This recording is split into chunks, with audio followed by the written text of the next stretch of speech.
আজ শুভ মহাষষ্ঠী। আর এই মহাষষ্ঠীতে আমাদের বাড়িতে কী কী রান্না আমি করলাম সেগুলো আগে তোমাদের কাছে শেয়ার করি। চলো দেখাই।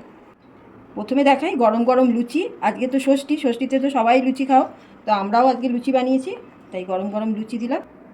লুচির সাথে দিলাম বেগুন ভাজা।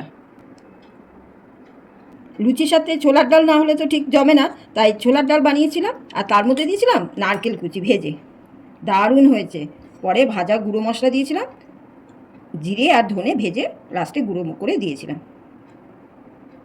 বানিয়েছিলাম ফুলকপি আলু দিয়ে নিরামিষ তরকারি।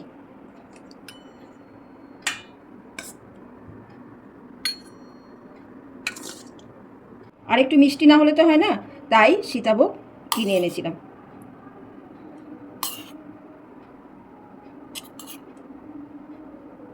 মহাষষ্ঠীর এই রান্নাগুলো কেমন হলো তোমরা কিন্তু কমেন্ট করে বলবে।